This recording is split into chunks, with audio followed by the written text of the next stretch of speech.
Welcome to Iblis Manifestations.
Awesome stuff. Okay, there we go. Sven, my friend, it is an absolute honor and a pleasure to have you back on Iblis Manifestations. Round 3. How the hell are you doing tonight? Doing pretty good, man, and thanks for having me on again. Looking forward to it. Yeah. Well, I've been so stoked about this one, man. You know, me and Hazel, we've been binging on Dimmu in anticipation to this. You know, because it's kind of like. I almost like, for a lack of a better word, almost even like forget kind of the connection to a lot of those songs, you know, from like all the different albums. So we've recently actually listened to the whole discography. Oh, you wow. know, just going in the car, you know, like obviously it took us like several weeks, you know, but just like going through album by album, just listening to everything. And you've got so many great things behind you, man. But tell you what, first thing is first. How did you find the recent shows, the Chosen Legacy dates that you've been doing? They turn out to be, in general, really, really good, you know. We did really good preparations for that run, and since we haven't played for almost a year, and we wanted to be more prepared than we were in the past. So we spent a lot of time rehearsing the songs, trying to find a set list, which is getting more and more challenging for each album, you know, because you still have the same kind of amount of time on stage. So that's a challenge. But no, it turned out really well, you know. We had some new equipment. We had a new guitar player, new technical stuff, equipment, and so there was a lot of stuff that we needed to get in order to be able to play the shows, of course. But no, went really well. Apart from a few technical glitches here and there, and something that's usually, almost say always, out of the band's control, because we're prepared, we know the songs, we can play it, but you know, it always comes back to the band if something technical happens, you know, and Sure. sometimes it can be out of the crew, our own crew's control as well, and could be local thing.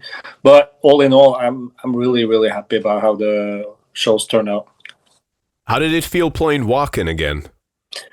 uh Almost feel like coming home in a way, because we've done Yeah. it so many times now, and been really grateful to be invited there so many times, you know. I remember the first time was in 97, and then every third, fourth, fifth year we're coming back and playing. So that's it's amazing that after so many years we are still in the position to headline such a great festival, maybe the biggest one in for metal, you know.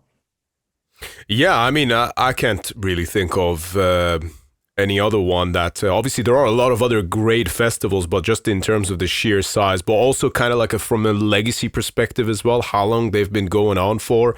I think it is really amazing. I've said this to you before, ad nauseum probably, but I remember watching your original World Misanthropy DVD with you guys playing Wacken, and that was what, from 2000, 2001 or something? 2001, I guess it was. Yeah. So we always felt really at home at Wacken. It's like ever since the first time, as I said, in '97 when we played in the afternoon daylight, and that was when I think maybe 8,000, 9,000 people or something was there. So we're still already then trying to, getting more and more established, and we played with Dissection, Udo, Overkill, quite a few legends. I was actually, as soon as you said 97, I was about to mention if that was the same year that Dissection played as well. Yes, it was. Yeah. You shared a very interesting anecdote about that with me a little while ago. Don't know if you care to share that for people who might be interested, especially because that was a show that he played, well, after some stuff had happened, should we say? Yeah, that's true. I remember that weekend, especially the day at Wacken was really hot, early August in Germany is usually really hot. So it was, and we had toured with Dissection earlier that spring when we did the tour with In Flames and Cradle of Filth and Dissection. I think it was March or April earlier that year. So we all knew each other, of course, and we hung out and stuff. But so it was really cool to see them play a bigger festival stage. And I also remember, they played with Jon's brother was playing bass, and so we all hung out and had a good time. But Jon himself seemed a bit more silent. You mentioned that it was a warm time, but he was like wrapped up in like a lot of clothes or something. I remember he was wearing like a woolen jumper, which I thought was kind of weird for the time, especially considering how hot it was, But that's that was a particular time. Yeah, you could say that.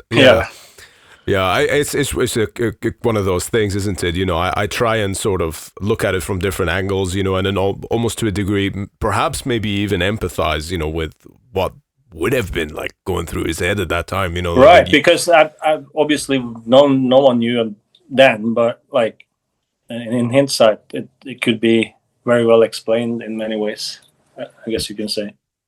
Yeah, of course. And to anyone who's listening, if we both sound a bit vague, this was obviously not too long after he had committed the murder, which that part I think everyone knows about. But yeah, that's interesting, man. It's one of those things. I guess it's not every day that you get to share a festival bill with someone and then later find out that that's what they did. So right, yeah. Nice kind of a fly on the wall moment, I suppose.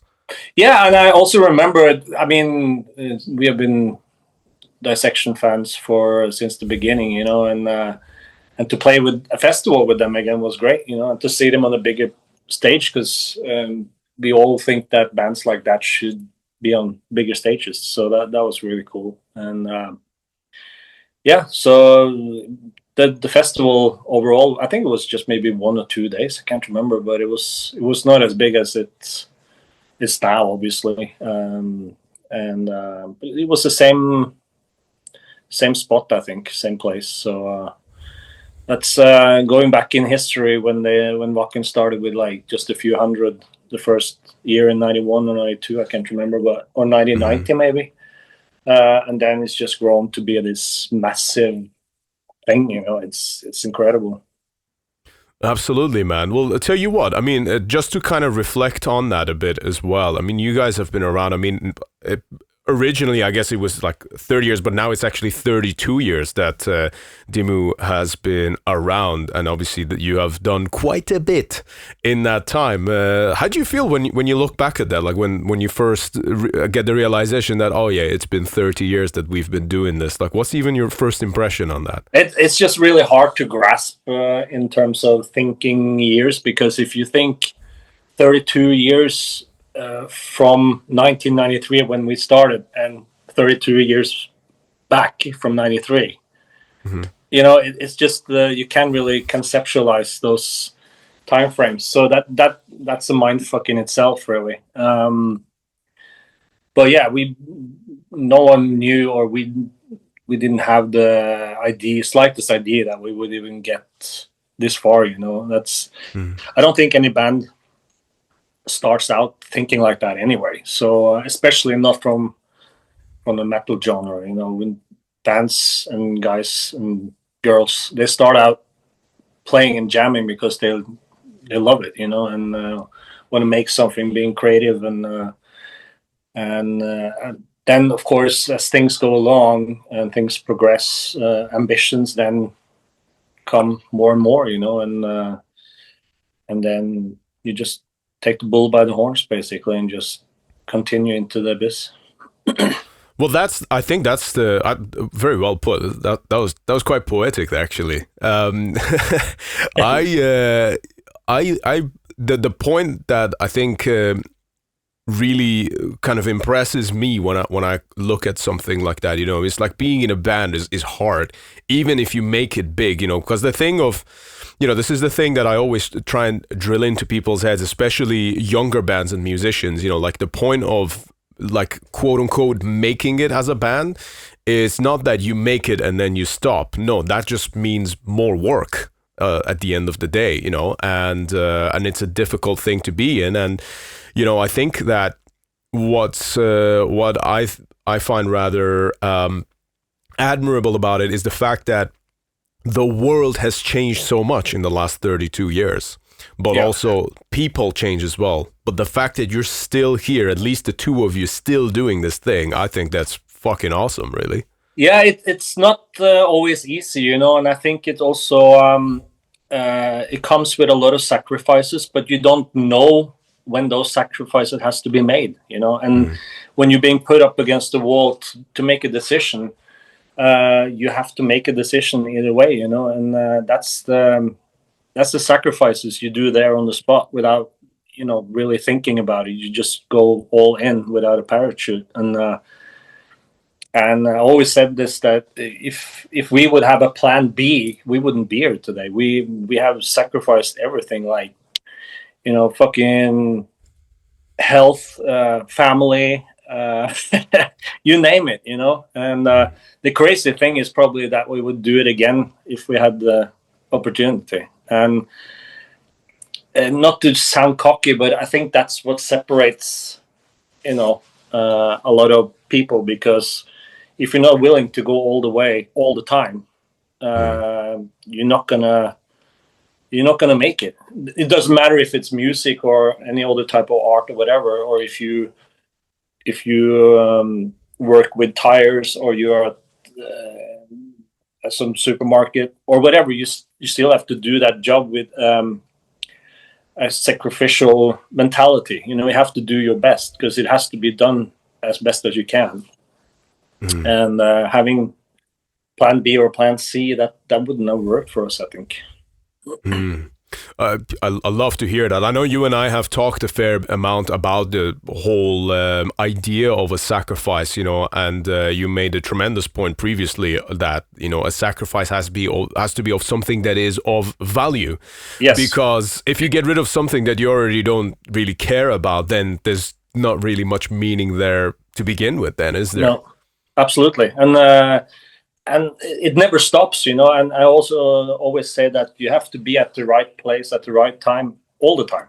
That's crucial. And it, you know, you just have to take everything that's being thrown at you, the good and the bad, and the challenging parts. You just have to try and navigate as best as you can, and you kind of have to also put yourself especially now when we have been doing this for so long, you have to kind of put yourself out of the equation as a personal. You have to put your ego aside and think what is best for the band, what's best for the brand and the band, because that the name is bigger than anything else. You know, we are the members. We are 2 founding members left, but it's like we're still the mediums that gets this thing through, you know. And then there's a collective here as well. Although Shagrot and myself have always been the ones that have taken the decisions, especially the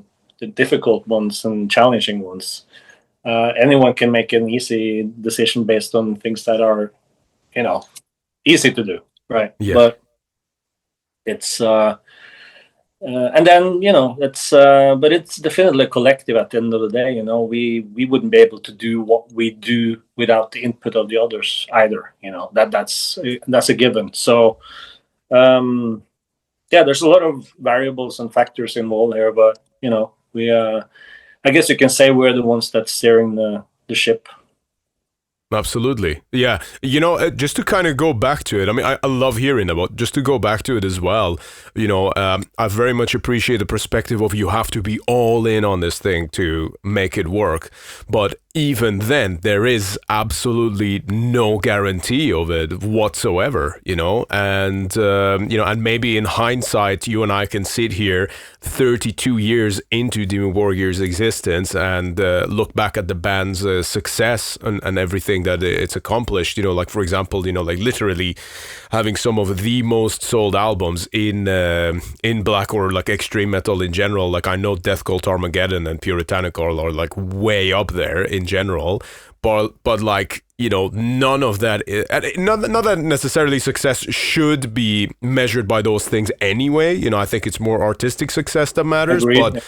But just to kind of point out that none of that is going to be guaranteed, even if you do go all in, you know. So it's just kind of a shot in the dark, really, and then see where it goes. It's a good point, that because, you know, it's like whenever we are done with an album in the studio, you know, and when we're done with a new album, we send it off to the label for manufacturing, then it's already a success for us. So then it doesn't matter how many it sells, because, yeah, it's a success for us now already. It doesn't matter. Although, of course, it helps the bank account if it sells and if people likes it and loves it and supports it, for sure. But the good thing about when you sent it off for release, then it's already a success before it comes out because we're happy with it. One thing that's happening a lot nowadays, and this is a recurring topic, especially when I'm speaking to friends who've been a part of the industry, and not the industry so much, but the scene for a very long time, is that you'll hear that bands will get these shitty deals with labels and then sometimes release shitty albums that are half-assed and half thought through just so that they can get out of that label deal, you know. Yeah. And one thing perhaps, you know, I think this is a complete common ground between us, you know, but one thing that like me and at least the TRIVAX guys always try and do is like, doesn't matter how shit the deal is, we're still going to do the best thing that we can do kind of thing. Yeah, of course, because time, it's your, you know? it's your thing, it's your brand, and it's your pride. Absolutely. You know. Yeah. So luckily we have not been in that situation, and maybe things would have been different, who knows, but you know, it's we've been fortunate in the sense that we've had priority on the label, obviously, and yeah, sure, if we were a band that was less popular or less successful in the eyes of the label, we would probably got like a phone call, hey, we need the album now, you know. But yeah, they have never stressed us once about, oh, we need the album now, because they know that if we get to spend the time we need on the music, they will get a product that they can support and sell, and it will sell, you know. So from their point of view, they know that they not to interfere with our creativity. And that's another thing that I'm really proud of, is that we've never compromised, despite what probably common people think, you know. Oh, they do what the label tells them to do, blah blah. No, never. always done it our way, and we even told the label a few times that let's hold on and let's do it this way, and then the label has come back to us and say, yeah, you thought of something, you made the right choice. So it's like, you know, we at least we know what we think is best for our art, you know, and so we never had any issues there. Yeah, that's so cool to hear, man, and that's obviously very smart of the label as well, even if it's purely from a logistical and business perspective, if you will. Because look at it like this: if I am not mistaken, so you had what 8 years in between Abrahadabra and Aeonian, right? And obviously Aeonian itself is now 7 years ago, so that's a bit mental. Yeah, that's a mindfuck as well. It is. But we said, of course, that it's not going to take 8 years until next one. But if you shave off the COVID pandemic years, it's not going to be 8 years really, because we spent our time well, and we have been crafting the new stuff. Not to talk too much about it because it's still in the process, but you know, great songs take time. Sometimes it doesn't have to take long to make a great song, but you never know. There's no template for that, you know, and you just have to take the time it takes. And you know, as long as we can craft it in our tempo, it's going to be good. Absolutely. Well, the reason why I actually brought that up, the kind of gap in between Abrahadabra and Aeonian, is because I don't know what this translates to in terms of like dollar signs or whatever, but it's an important thing to pay attention to. But Interdimensional Summit is actually one of your most streamed songs ever. Right. Like both on like Spotify and like YouTube and everywhere, which is actually crazy to think, knowing all the other stuff that you've put out before it.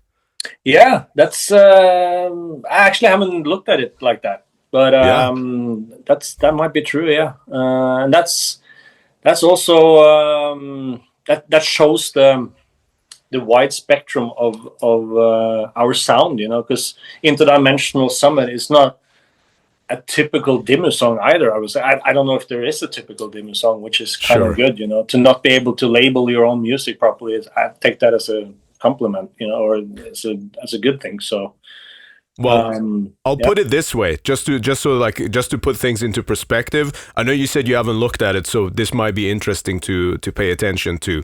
So, out of every single Dimmu song that's ever existed on Spotify, currently speaking, again, not the best way to measure things, but it's a fairly accurate way to do it. Interdimensional is your third most listened to song on there. That's actually just slightly above Progenies, which is fucking crazy. Oh, yeah. Yeah. So, yeah. That puts things in perspective for sure.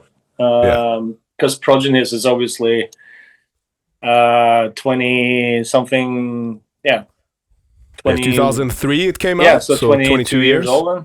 Yeah. Although then Spotify wasn't around back then, or was it? No, not in that. It won't have been. No. So you can't obviously. That is also a different thing, but still, that's crazy.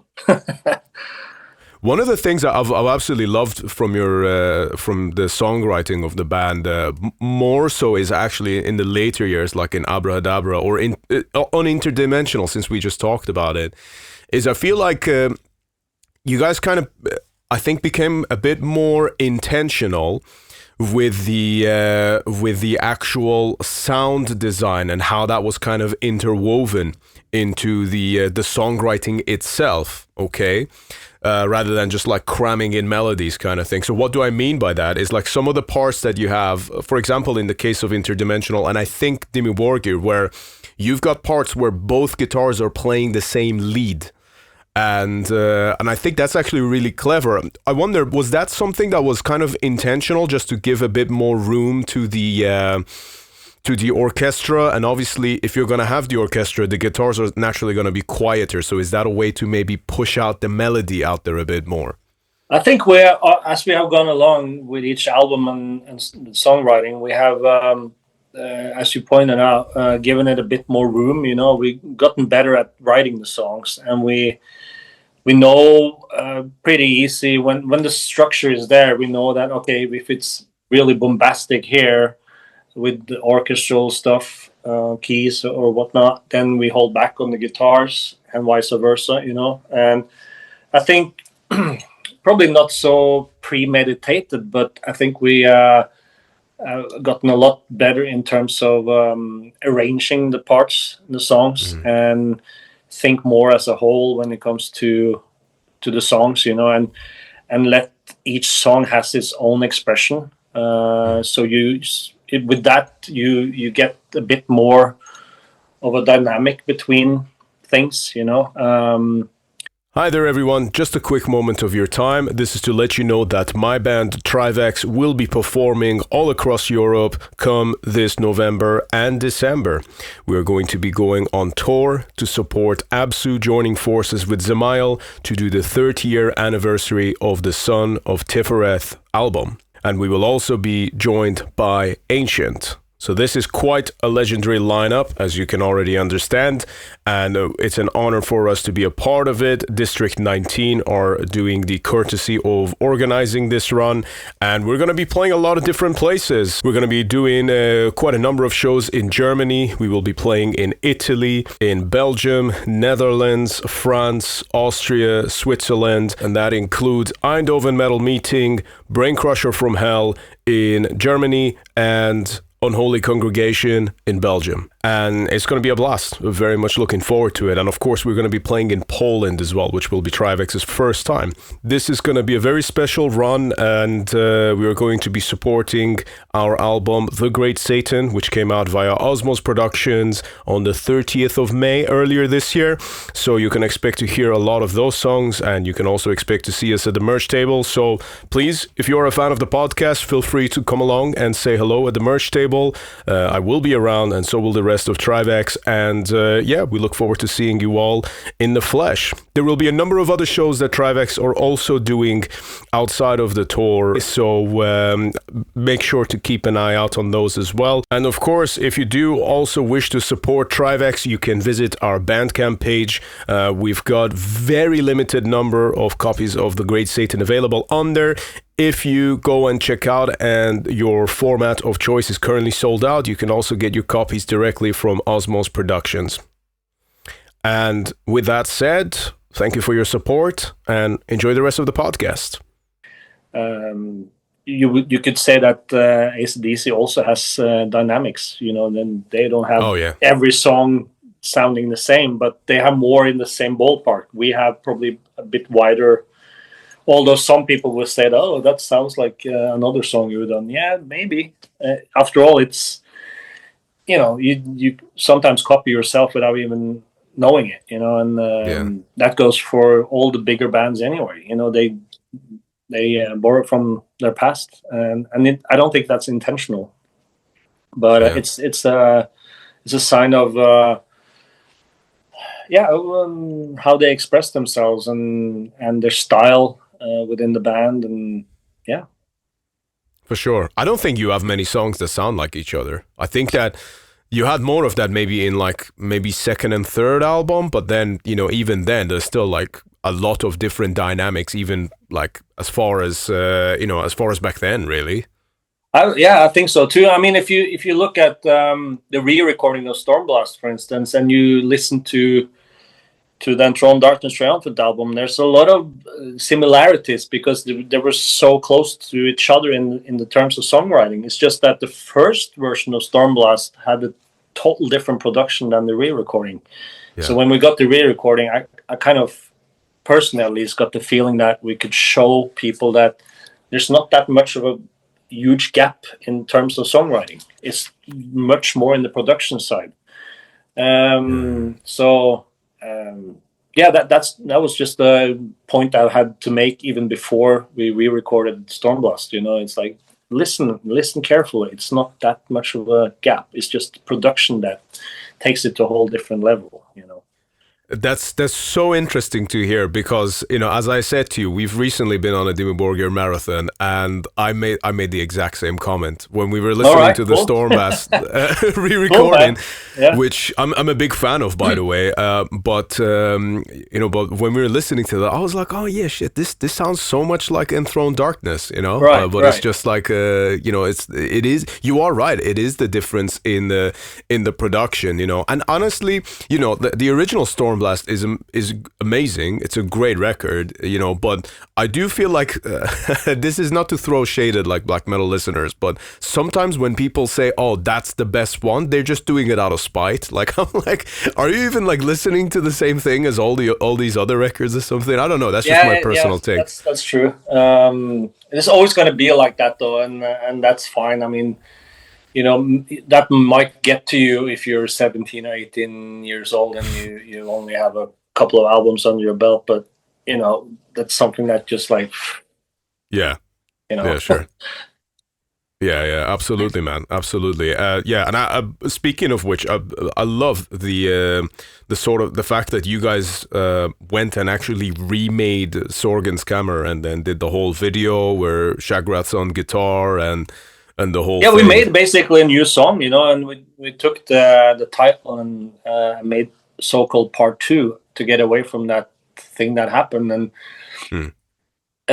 which again was out of our control, you know. But we at that time we felt like, yeah, let's add another song, and then we made Sorgen's Kammer. That came together really quickly, which was another thing that already when we re-recorded Stormblast, when we rehearsed for that re-recording, that's when we actually made this song, and that was made in maybe a couple of days, you know, with old style riffs that we both had, and we kind of just sat together with, I think, classical guitars and acoustic guitars, and like, yeah, let's do this, and it just fell together like that, you know. And it's a great song, and I think it's very underrated, and perhaps it should be taken into the live set again. You know, it's been ages ago since we played it, and I know it's maybe it had to have a few years to stand on before the fans embraced it properly. But I think it's a underrated song in our catalog. And then as we were rehearsing for the re-recording of Stormblast, we also found some other unused material on some old cassette tapes. And it's like, All why right. haven't we recorded this one? It was even before the first album. So we kind of adjusted a little bit here and there, and then that became the song Avmaktslave, which is a bonus song. Yeah, so there was some great things with the re-recording of Stormblast. Absolutely, yeah, yeah. I was a big fan of I was a big fan of the Sorgen's Camera track and the video. I remember like getting the video back in Iran. I think I downloaded it at like a cafe net sort of a Right, place. right. Yeah, me and my friend, we went there with like a little memory stick. And there was this website where we were finding all these videos, and because at home we used to have 2 to 3 kilobytes per second internet, dial-up internet. So I remember when Abrahadabra came out, like I had to download it song by song and like stay up all night just to Yeah, of like course, get the yeah. one song. And then every time the download would cancel, and I completely like missed everything at school the next day just because I was so tired listening to the same Dimmu songs all night. So all I had to entertain myself was that one song that I downloaded. So I just had to keep listening to that whilst one of the other ones would hopefully eventually download, Right. you know. But I remember like we would actually go to this like cafe net just to pay them to be able to download music videos and stuff, and that's all we did, you know, like you guys, Marduk, Mayhem, and you know, like just go in there and like downloading all this stuff. And I remember getting a 3GP video of the Sorgen's Camera music video, which was like 20 megabytes for the whole thing. Right. And just like watching that nonstop, being like, you know, like trying to figure out which pixel, what was member, you know. Crazy Yeah. times. Crazy. Yeah, for sure, man. And I love the fact that you guys kind of, as I don't know if you did it intentionally as like a bit of a fuck you thing, but the fact that you took that song, which was the rewriting of obviously the original that we know, it's the whole video game thing, and then later, and the fact that you took that as the music video of the in Stormblast hindsight, I guess re-recording. it can be looked as upon maybe a bit bold, but we thought it was a good song, and it is a good song, and also I finally got to be crucified in the video, so Yes. it's all good. And you had all that like fake skin and makeup and stuff on yeah, as well, it kind of, I don't know, I guess it worked at the time, but we just wanted to make a disgusting and more back to basic type of performance video, and so what worked in the past, like Flames, Blood, and Blasphemy, worked for that song, Blood, Fire, Death. Yeah. Fuck yeah. Nice, man. Nice. Have you seen those shows? I'm assuming yes, you have. not in person, but I've obviously seen stuff online, and that hopefully I can be able to see it in person. Yeah. Have you seen it yet? Yeah, I saw the first one in Bergen last year. At, of course. In Grieghallen. Yeah, fucking. Yeah, cool. Yeah, it's very cool, man. Yeah. But just out of curiosity as well, since you said you potentially might consider putting that one back in the set list, is there any kind of songs that you sometimes kind of get the itch for? It's like, oh, fuck, if we had the time, this would be a great song to bring back into the set list that we've never played before. I can't think of any particular now that you asked me, but in general, I can say that, of course, there's like when you once in a blue moon look through your back catalog, it's like, oh shit, I forgot that's a pretty cool song. But then you know that it's okay. Maybe it's more of a deep cut from, let's say, Insort or Abradabra or whatever, and it's like, well, the fans, or especially if it's a festival like run that we did, there's a more general public, and we have tried in the past to incorporate maybe a more deep cut, but it's like, it doesn't get across, or maybe they just stunned that we play an old one. Who knows? But I think more for a headline show and a headline tour, that could be where you also have a longer set list, of course, instead of usually an hour at festivals, which is, I mean, that's 7-8 songs an hour. Yeah. So, but if you have like 90 minutes on your own headline run, then that could be more of a possibility, because then you know that most people who are attending the shows, they're there to see you, and I'm sure there's quite a lot of fans that would appreciate a more deep cut, or two. Well, I'll be one of those people, and especially if you ever decide to play Alhagen's Dod from Death Cult. Yeah, actually, that's one of my favorites from Death Cult, and killer, and it has this unhinged black metal feel to it, and Norwegian lyrics, and it has a lot of elements that we're known for, the aggressiveness, the melodic stuff, the moody stuff, and the melody. So everything is in one song, Absolutely, man. And again, another one which you have now been playing is the Inside and the Catharsis. Like fucking, last year when you and I were talking, because we did an episode of Iblis together. I mean, it's a year and a half ago now. But it's been that long. It has been that long, yeah. That's how the years pile on, man. But I remember, like, we were talking, and you did a splendid job of giving me absolutely no clues at all.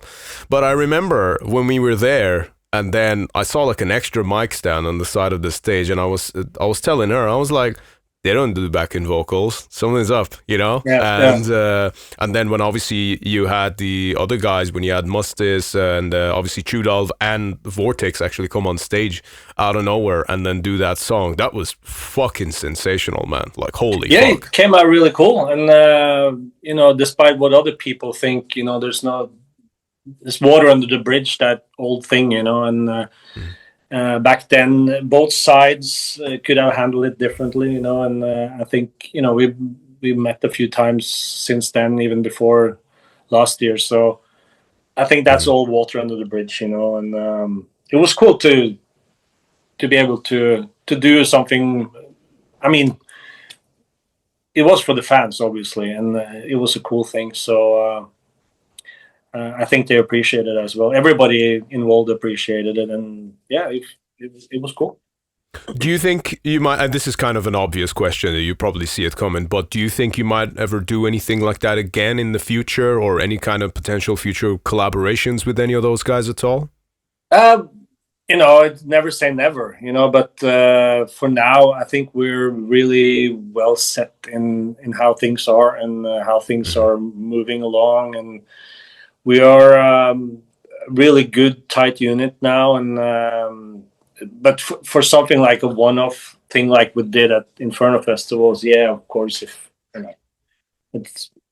it's never say never, When we have done few of them in the past, Shuda has joined us for like at least on 3 occasions. So yeah, but yeah, it's something we do for the fans first of all, and we have a laugh at it as well, and it's great fun. absolutely, absolutely. But it's got to be obviously in respect to like the current members as well, who are also like working very hard to maintain of course. things. And the good thing about the current members, as you can say, in the band, they don't have that type of ego, despite what probably people would think. That they just they were happy to be part of it as well. So, and that's a good thing when you're getting older. You see things a bit further than your own nose tip, and that helps only the band, and nothing. What helps the band helps everybody involved. So. Absolutely, man. Do you think that there are any kind of public misconceptions about Dimmu, and especially the relationships with different band members? Especially, why do I say this? Because in light of like all the recent drama with Cradle of Filth, which we don't have to get into. I think everyone, I think, that, yeah, I think everyone already knows about that. But I remember like seeing on one of the comments randomly someone saying, "Oh yeah, I've heard the same about Dimmu." I was like, what the fuck's this all about? I said to him, I was like, leave Dimmu out of it. But then it just kind of made me think, do you think there's any kind of misconception or anything that might have happened over the years that people might have a perception like that? Maybe because if you look at it from the sports world, where someone shifts team, he goes to a different team, like from Milan to Juventus or whatever, and then he's suddenly, oh, we follow our guy here, we follow him, and we only listen to what he says, and yeah, blah blah blah. So there's always 3 sides to a story, and but I think for our past and our previous members, there's a reason for the lineup change, and it's despite what people think, we have taken those decisions to save the band first and foremost, and the brand. Because if you come to a position or a situation where you don't really have much choice, you would rather not go through lineup changes. I don't think any band wants to go through a lineup change, but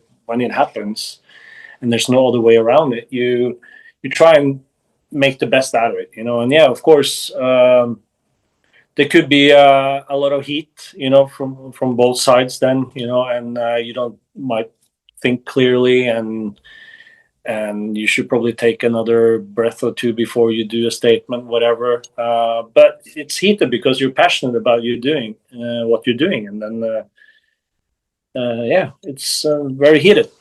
So, but of course, talking about our past and changing of personnel, there's some have bailed because they want to, and we cannot hold anyone, and especially it's no point for us to try and hold someone back that doesn't want to be in the band. That's one thing. Other times we have basically flat out fired people because of either incompetence, or they have not shown respect to what we are up to. And yeah, there's tons of situations like that, and you always give people a second. Sometimes we're giving people 3 and 4 chances, and then it's like, okay, this is taking the piss now. Let's move on. So yeah, there's various situations, but it's all in the past, and I think there's that's where it should be. We should all move on, and I think most people have. So. What? No warning? No second chances? To paraphrase Dave Mustaine from Some Kind of Monster. All right, yeah, of course. Yeah. No, but I think that's actually a very mature point to make about it, man. And it's also the fact that it's a difficult thing to do. You made such a good point. You say that it gets heated like that because you're passionate about what you're doing, and if it's a situation where you've literally, it's your lifeblood, that everything that you've poured your entire self into and all of those struggles, and then if one person's presence or two people's presence is going to be detrimental to that, then that's a difficult thing. And you made a point that obviously if you let's say if you jeopardize a tour, if you jeopardize this or that, yes, sometimes we cannot help getting into situations where an accident can happen, but that's a whole different story. But if you don't change your behavior when it's been discussed, then maybe you should change your behavior so we can move on, and that doesn't change, then it's it sucks, but sometimes you have to take decisions that are not so easy to do, but you just know by heart that that's what you have to do to save the band, basically. Yeah, absolutely. And I know it's not going to be easy, and it's one of those things, again, 32 years, a person can change in 2 years, you today are not the same person as yesterday, and it'll be the same thing going on, so how we deal with these emotions and different situations, sometimes I think it's not so much the fact that you need to get rid of someone, but I think it's how you do it, perhaps, that kind of makes all the difference. And when you're young and the testosterone is flying, and you're pride and you're angry and you have all these mixed up emotions, and and another thing too, which I think is maybe worth mentioning, is that Shagrat and myself, we have probably way more ownership feeling to the band and the brand than anyone else that's been in the band over the years. So we obviously would do everything in our power to make it work, and that's maybe other people don't have the same level of sacrificial mentality or whatever you want to call it, So that could be a factor as well, that they don't take they take lightly upon things which they probably shouldn't have. Yeah, absolutely. Well, it's like when you make an investment. It's like the more you have at stake, the more you're obviously going to be protective of that, and then you don't want to have to then cover up for someone who's maybe, and I'm not speaking about anyone in particular, but then let's say if someone's like going around getting drunk and then giving like unsolicited autographs and stuff like that, which is a situation that happened with a fairly big band like a couple of years ago, and they had to fire the guy immediately. When you're getting something happening like that, it's like, we've worked hard for this to be here. You've just been here for 2 minutes and you're like fucking this up now for the rest of us, and you don't want to have to feel like you have to control someone else's behavior for them just to save your own band, really. No, especially when we're talking about grown men most of the time, and it's like you shouldn't have to mention it several times in a row over the course of a period of time where it should be obvious, but sometimes common sense can be lacking when there's drink and drugs involved. That's obvious. So, yeah. Hey, just a quick moment of your time. For the past 3 years, Iblis Manifestations has been entirely self-funded. This means that every subscription fee, every piece of equipment, all of the travel expenses have come out of my own pocket. Over time, people have asked me how they can support the podcast, and to be honest with you, up until now, the answer's been pretty straightforward, and that is simply spread the word. But now, there's another way. I have set up a Patreon account where followers of the podcast will be able to make monthly donations to the podcast, and this will help cover the costs of streaming gear and basically everything else that goes into making this show. This isn't about making a profit. And to be completely honest, it's not about breaking even either, because that's certainly not been the case for the last 3 years. However, if you do find value in the conversations that we're having on this podcast and wish to help them forward, then you can now support the show. Just head to the link in description and hit the Patreon button.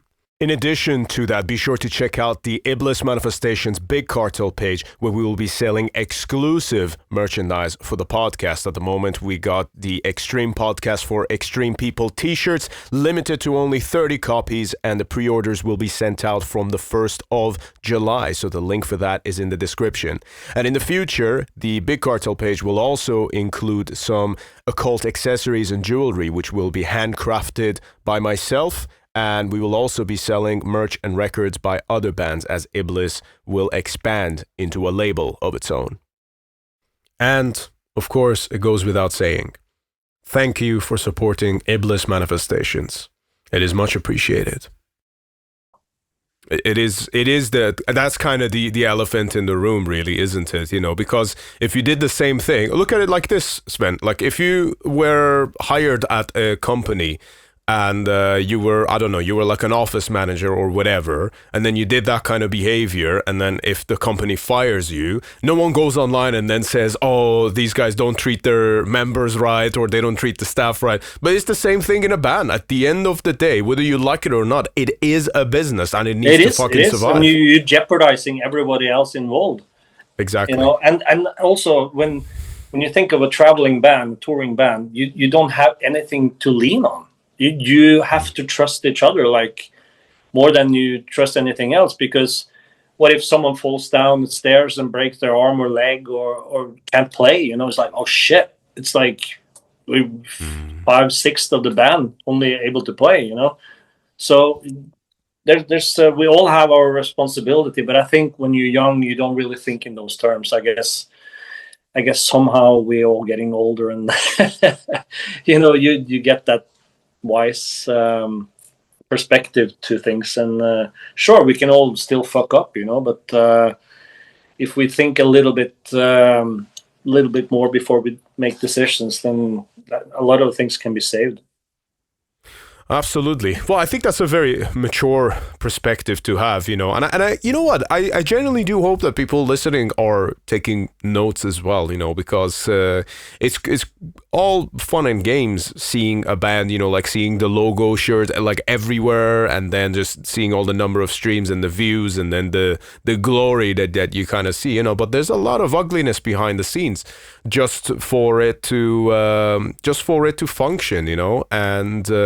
And really, even if you put it into complete perspective, I think being especially in a metal band or being a music band in general, unless you're like doing fucking, I don't know, like fat arenas every single time or doing stadiums rather, this, you know, is not the best living that you would think of, you know. And I think that just to kind of come back to it, there was the Cradle situation recently.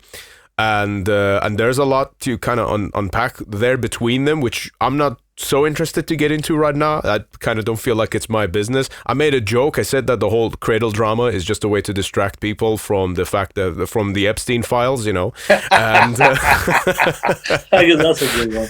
Yeah. But one thing that it comes down to, instead of like blaming either side, now whether you want to get into that or not, that's a different thing. But it ultimately comes down to the fact that there's not that much fucking money in music. That's kind of like that should be like the ultimate conclusion there, really. Exactly, and the people have no idea about the expenses, especially after the last 5-6 years, you know. Mm-hmm. They have no fucking clue, and that's fine, because you don't expect the common fans or music fan to know about those things, and quite frankly, maybe it's good they don't know. Maybe because they have no fucking idea. Yeah, you know, one I was kind of thinking about this the other day to myself, you know, and I'll be curious to hear your take on it. But I was kind of like, if you're, let's say, a full-time musician, you know, especially if you've recently just made it, and if you're doing a signing session, let's say somewhere like, I don't know, Bloodstock, you know, they always do signing tents for bands and stuff.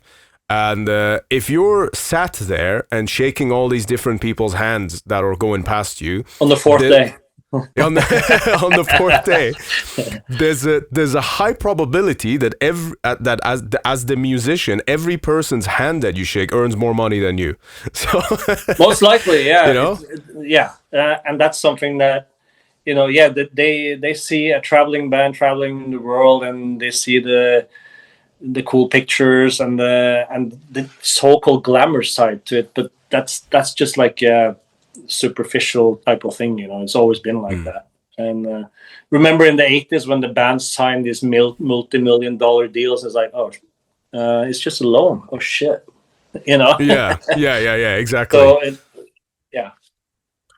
Yeah, for sure. You know, and that's not to say that, you know, it's not glorious and it's not fucking amazing when you stand in front of like hundreds or thousands of people and play shit that you wrote in your own solitude, you know, but which is quite a powerful and, for lack of a better word, magical feeling, because I try not to think too much when I'm on stage, because once you start thinking, that's when you start fucking up the easiest parts. But it's really a special feeling to be able to see if it's like 200 people or 85,000 at Wacken. In that sense, it's the same. To see people react to songs that you have basically crafted at home, you know, in solitude, as you said. And it becomes something of its own, you know. It lives its own life, and it's, yeah, we made it, but it's kind of like our children getting out in the field, you know, and you have to leave them, you know. You can't hold them any longer because they're growing up, and that's how I look at the songs as well, you know. Yeah, that's actually really interesting. Yeah, so yeah, I mean the moment, like you kind of put it earlier, you know, saying that the moment you send the album to be pressed, that's the moment of success, but also that's the moment where you stop owning it as well. Yes, absolutely. And that's sometimes it's hard to let go, you know, because is there something we could have done different or better? It's like, but at the same time, at some point you have to say stop, you know, and you have to conclude with something. And I think as you get older, you get more critical to your own material, and that's why it's getting harder, maybe, as you get older to say stop, you know. But at some point, you just have to. Bye. Yeah. Well, you know, one sort of thought process that I've found, and I'm curious to hear your take on this, because this is something that I've wrestled with before. Admittedly, not as the same number of times as you guys have, certainly. But, you know, we just put out our third full-length album now, and I've done other various stuff now. And one thing that I've tried to kind of change my approach to making music, you know, is that ultimately, yes, every time you put something out there, that carves and shapes your legacy of your life and everything that you've done. And what I've tried to do, instead of sitting on it and then constantly perfecting it, because as you're perfecting it, you're also changing and evolving as a person, and then therefore the meaning of the art also kind of changes. You know, that's why I quite... Even though it was really fucking annoying, I quite liked the fact that when Metallica did the remaster for And Justice for All, they still kept the bass quiet because that was the character of the album. And that's just who they were at the time. You know, like, it annoyed me, but I appreciated it at the same time. And what I've tried to kind of, the way I try and approach this now is looking at an album or a music that you release the same way as, let's say, a professional fighter, like a boxer or like an MMA fighter, okay? When you're in the ring, like or like in the octagon, you don't get to then take a step back and then say, oh, let me perfect this part. All that matters is just your performance of the moment. That's who you are. That's who you train for in camp. And those are the results of your decisions. And that is what carves your memory. And what I've started doing is embracing that same mentality with music, because I feel like it, weirdly enough, taps into a similar thing anyway. To me, it's a very similar realm, or at least when it comes to the subject of music, to me, it's very much like a violent expression. So when it comes to that, I try and look at it like that, and then it is just what you perform and you do in the moment, and then if it sounds good to you in that moment, then just fuck it, release it out there. If you don't like it, go write another album, and then express who you are at that moment. You know, that's kind of how I've tried to approach it. That's a good way of looking at it, and also at the same time, then knowing that you're striving to perfection, although you convinced, you know, that perfection doesn't exist. That's why you do another album. That's why you do another song. That's why you do another show. Because perfection doesn't really exist, you know. And then that's how you still go on and do it. And you try and do it better or differently. And I hate the word saying, "Oh, it's a better album," but if you don't have the belief system or conviction that you can do something different, at least, or better, for the lack of a different word, then why do it? Then you can just stop them, you know? Yeah, absolutely, man. 100%. So when bands say, "Oh, I feel we have done a better album," yeah, that's a good thing, because that's the whole point of doing a new album. Yes. Absolutely. Yeah. And I think that's kind of like where it goes wrong. And that's why I respect about you guys, man, you know, because there are so many bands that sort of, like I said, they kind of make it and then they got a label deal, but then now they have to follow like a formula. Like I fucking hate that, you know, like following formulas in music, because then you're basically not allowed to grow as a person and an artist, you know, and then you're limited to this You paint box. yourself into a corner. You box yourself in, basically. And especially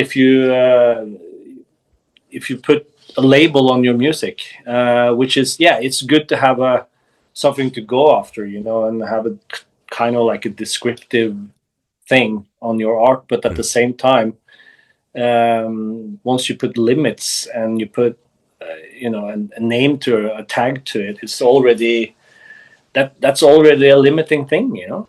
And it should, what sounds you know, good to me might not sound good to another person. That's just how it is. It's like, if you accept that frequency and it gives you something, whether it's metal or reggae or whatever it is, or accept painting the frequency, or a pillow in a hotel room, you know, it's like, that's, you know, someone else might not agree with you, and that's fine.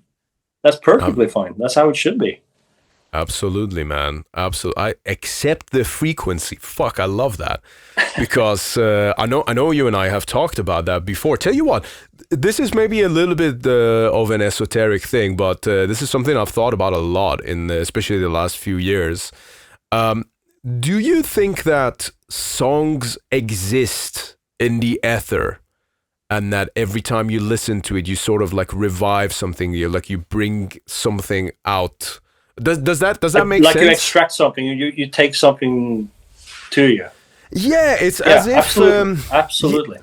Yeah, and that's why I think also, you know, even in my own phase, it's, you know, being on stage and playing older songs, I can still maybe not rehearsing them is that much fun, but playing it on stage is still the same fun as it was back then, you know. And if I'm not thinking too much on stage, I can appreciate how it's like, oh shit, this is a cool riff, this is a cool song, and you find something new and appreciative of the song, and that's what I mean when they live its own life, you know. And some parts come back to you in a different view, and that's amazing, you know, if you really think about it. It is. And you know what I think? I think that, you know, because brain waves and frequencies are a thing. And I do feel like the more people listen to a song and interact with it, or also the more potent their life experience whilst listening to that song, I feel like each song is almost like an egregore of its own that's kind of stored away somewhere out there in maybe a different dimension that you can't see with the eye. But it's almost like when you do play it, then something really magical happens as a result. It is an interaction of sorts, you know, and you can look at artists or whatever you do. Actually, you kind of like like an interface. You kind of like a medium.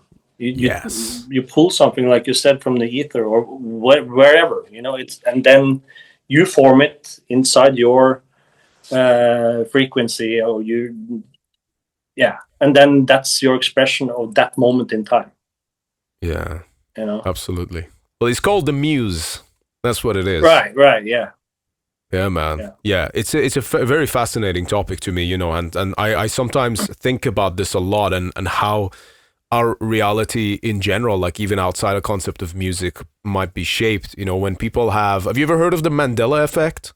Yeah, so, you know, like stuff like that, when you really think about, well, what is the human mind really capable of, and what happens when you get a group to project their sole focus onto one thing. There's a lot of very interesting things that can happen within that context. Absolutely. But I'm also of almost the conviction that we have interwoven dimensions, you know, overlapping dimensions, timelines, all this stuff, you know. And that's why we obviously also look at things differently. Even if you're presented with two person are presented with the same thing, they have two different opinions about it, but it's one thing. So why don't we see it the same way? No, it's just because we don't. 100%. That's the Aleister Crowley perspective, you know, that you can have, you can both look at the same point, but because you're looking at it from different angles, you will see, even though you're looking at the same thing, you will see different things. Yes, exactly. Yeah, you know, I think there was quite a lot of that during Convid, as you put it earlier as well. Yeah. But yeah, there's a lot to kind of unveil there. But just to kind of, how long do you have? We've got time. If you've got time, let's do it, man. Yeah, sure. Because I think it's an interesting thing, you know. I'm always, you know, I know there's like a lot of different theories and stuff about reality and life experience, you know, and I like the fact that you mentioned about like different timelines and sort of like a different dimensions. Because I'm a big believer of that as well. You know, I think it's actually kind of like, it's one of those things that once you experience certain things, it's actually very difficult to close your eyes to it, to then kind of go back to the old ways, you know? Yeah. That's the thing. And then it's like, was it David Lynch said that about the golf-sized consciousness thing, and then that's where you're at. If your consciousness is a golf ball size, you know, but if it's a football, basketball, or air balloon size consciousness, then you see things from a whole different perspective, and sometimes. Maybe not just see, but you feel it. You experience it from a whole different point of view, and I think that's how it should be, and that's how it is. So, and yeah, like we said, you look at one thing that for the obvious eyes are the same, but we perceive it differently. Mm-hmm. Well, look at it like this. Look at Mecca, for example, right? One black cube in the center, and they've got that little steel vagina thing on the corner of it as well. Don't know if you've seen that, but like you've got people going around it in a circle, and then everyone from all across the globe, when they pray, they point to the same direction. Although I do always think that if it's a round circle and if they're pointing in that direction, it kind of goes off.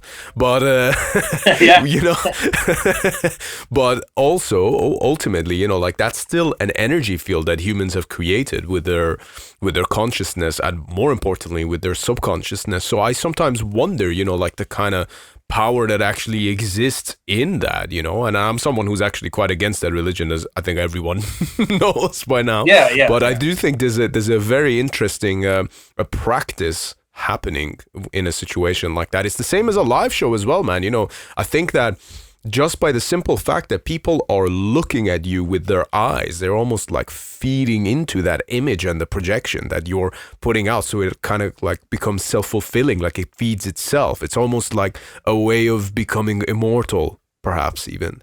Yeah. And it's also when you play shows, sometimes the interaction is not really there. that's just how it is sometimes, you know, and you can feel it, the audience can feel it, and that's just how it is.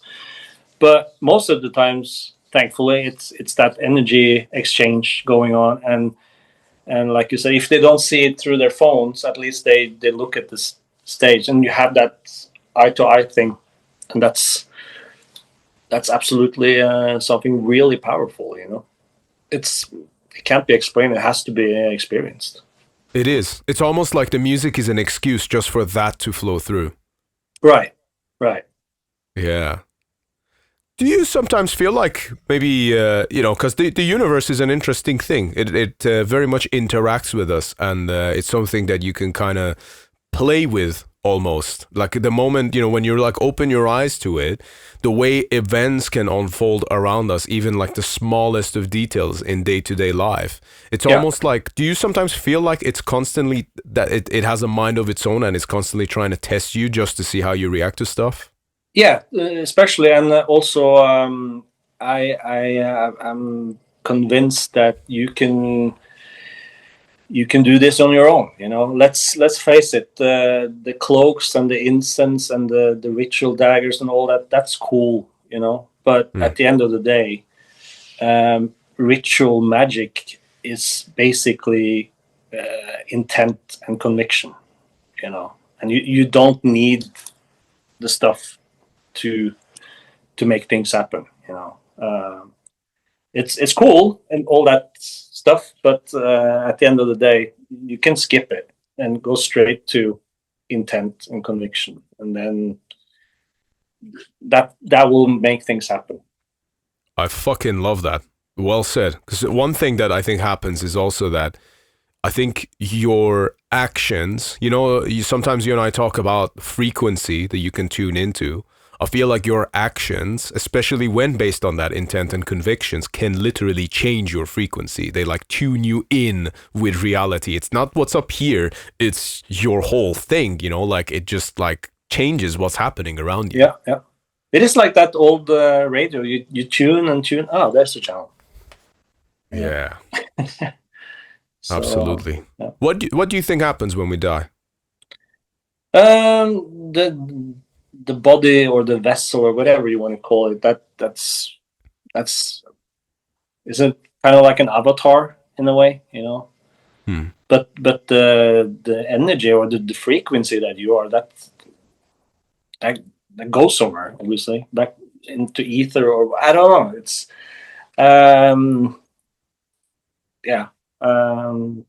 but the physical obviously withers away.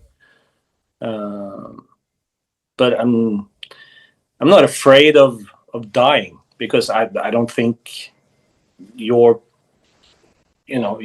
thing dies. That's I've heard people say, "Oh, nothing happens after when you die. It all goes black." It's like, really? It's if that's your look at things, then you better fucking step up your game while you're here, then, and you know, live your life to the fullest. Because if that's your way of looking at things, then I mean, yeah, this is just another moment in time, you know. I think we go to better things.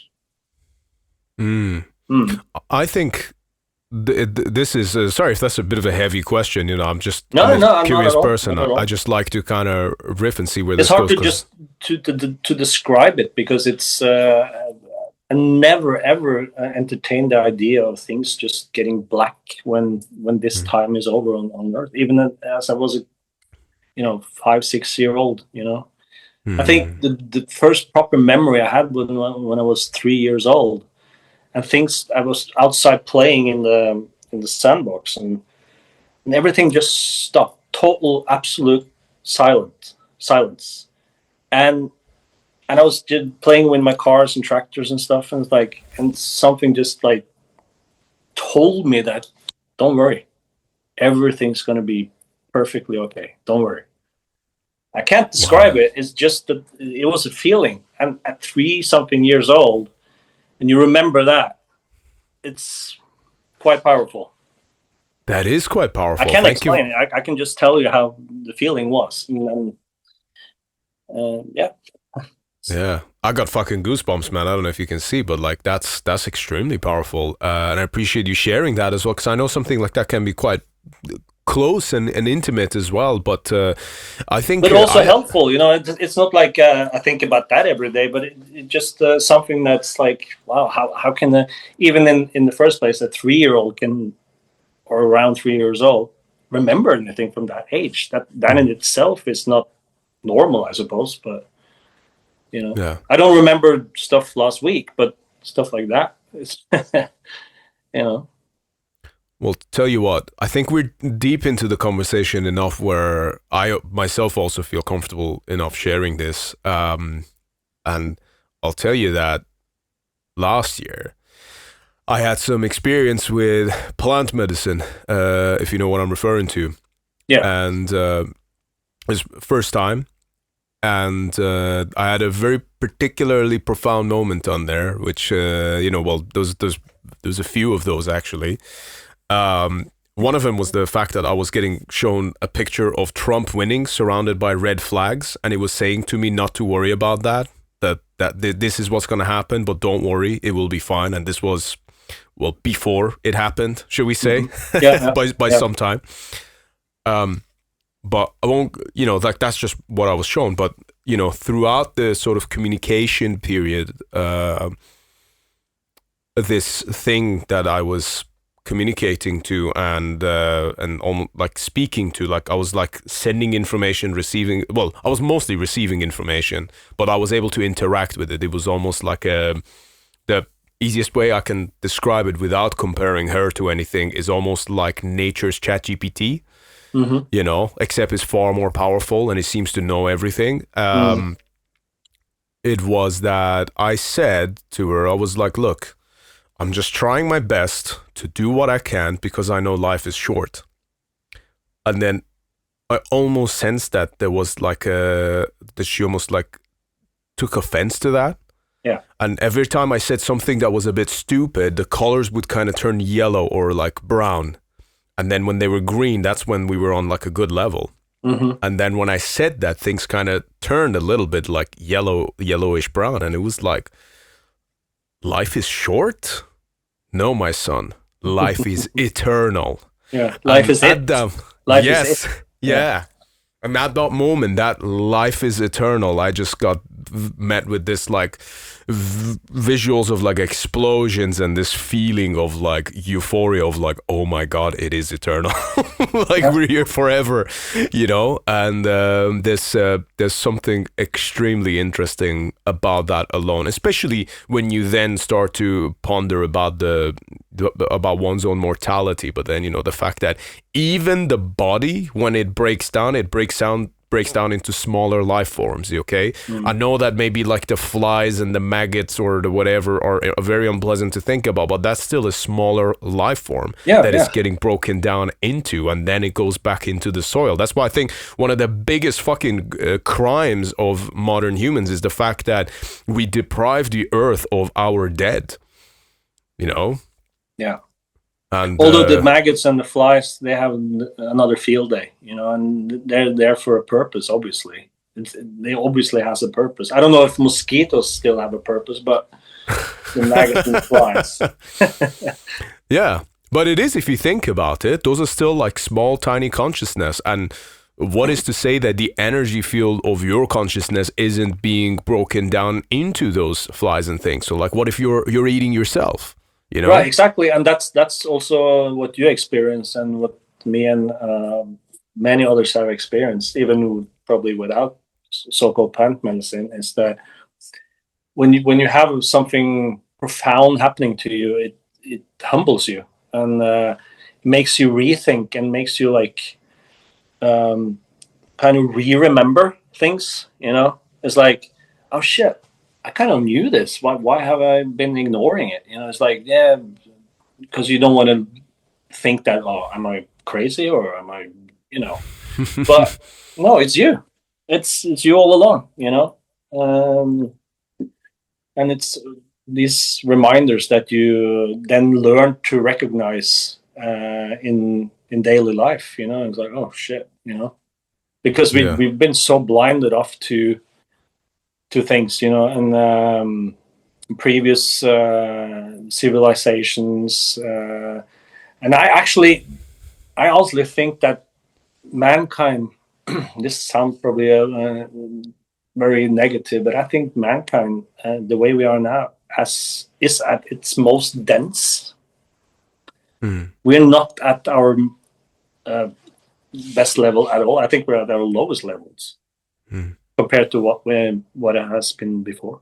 But that's just my take on it. Well, I think it's one of those things where two things are true at the same time. That too, yeah. That could be, yeah, for sure. Because I fully see what you're saying there with that. The way I kind of look at it is, especially in the last like 5 years, I think that there was like a crack in the matrix, where a full-on split. That to me, that's a factual thing for me. That I'm only speaking for me, but that was so obvious that I don't even have to think about it. Yeah, and I do genuinely think that, so like on one hand, yes, mankind is the most dense it's ever been, but on the other hand, there are other humans on this earth who have genuinely started to wake up, and they have started to wake up to their own power. Yeah. To their own will, which is a fucking dangerous thing if you're trying to control this reality. Yeah. But luckily, the good thing about the last 5 years or so is that it has been a tremendous catalyst for people who are open to receive new information, and then do their due diligence and do the self-search, and the self-inquiry. And then you come to all different conclusions, and then you have a choice. Then are you going to listen to yourself, what you feel in your whole being, or are you going to go with whatever someone else tells you that it sounds, or assume that that person seems to know more. Okay, I'll go with that then. It's like, no. Yeah. I love the fact that you mentioned listening to your whole being, because I am fascinated with this, because I think that one of the best transfers of information that we can have is from our own gut. All right.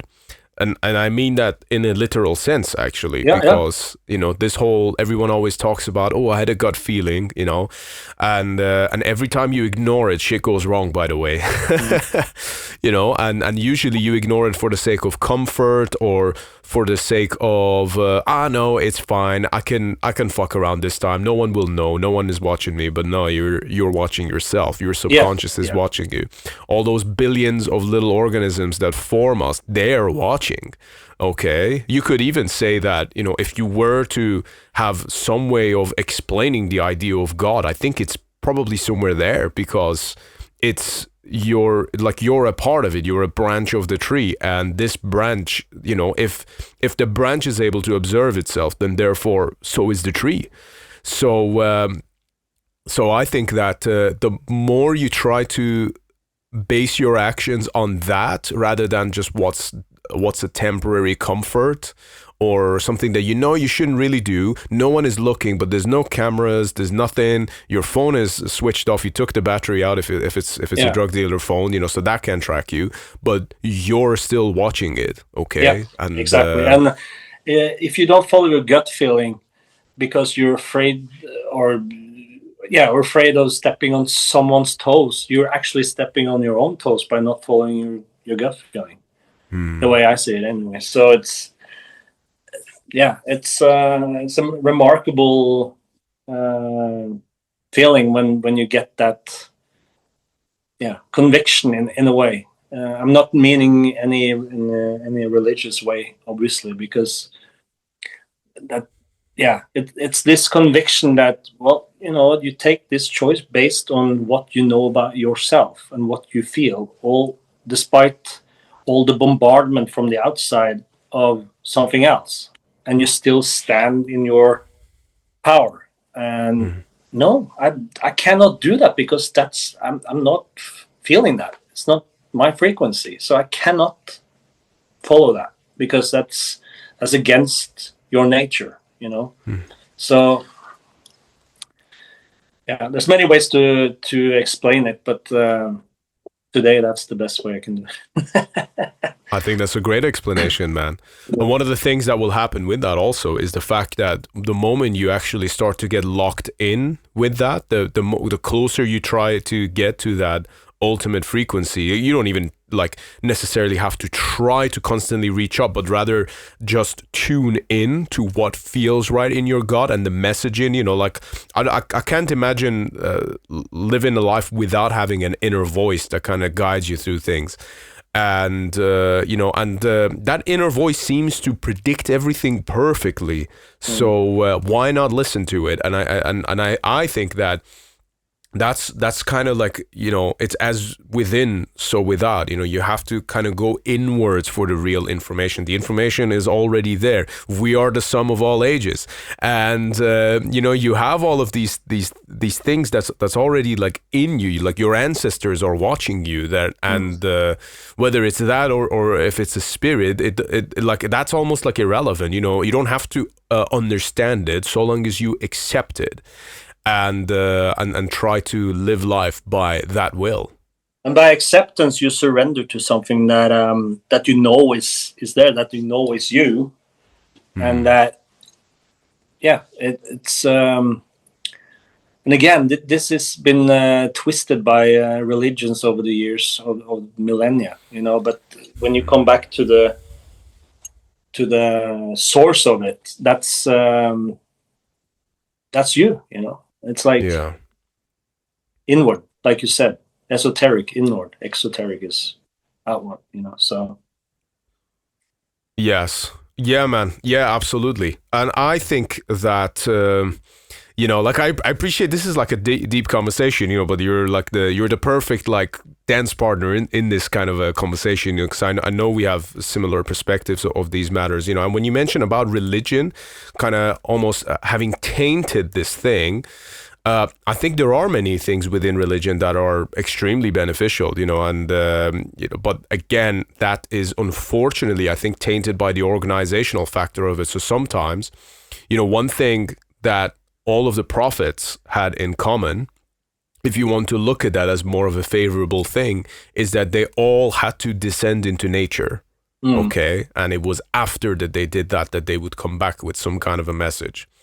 And this is something that you can reflect on pretty much all of them. And this was the same, not just for like the main known religions, but this is even the case for like even ancient Persian religion, like with Zoroastrianism. Zarathustra, he went into nature, and in his solitude, he found all of that wisdom that then became "Thus spoke Zarathustra." And you have to dip your feet in, you know. Yeah. Yeah, you absolutely do. But I think that the whole thing of going into nature, that to me is also a symbol of simply just going inwards. Well, what is my gut feeling? What do I really want to do here? And we are in this state of constantly moving forward, which again, life is moving forward, but which direction you're moving forward, I think makes a key difference. And with humanity as a whole, I feel like we've been going in the wrong direction for a very long time. But as a result of it, because of some of the latest events that have happened, and God knows what's coming, like we've only just barely had the appetizers so far, if you ask me. Yeah, we didn't even scratch the surface. Exactly. And I think that there's going to be a lot of very interesting things. And I actually think that we live in a rather biblical time right now, you know? Very, very interesting times, and it's hard to pinpoint what's going to be the next type of catalyst. But I think the ones that have paid attention for the last 5 years, they're well on their way to something better, you know, and something much more worthwhile. And I hate to use the word NPCs as well, but there's still quite a lot of, you know, drones out there, you know, and But I think it's very important not to try and push something of your own views onto someone or something else, because that's not how things work. Everybody has to come to their own conclusions, and by that I mean they will meet themselves in the door. That's an expression we have in Norway.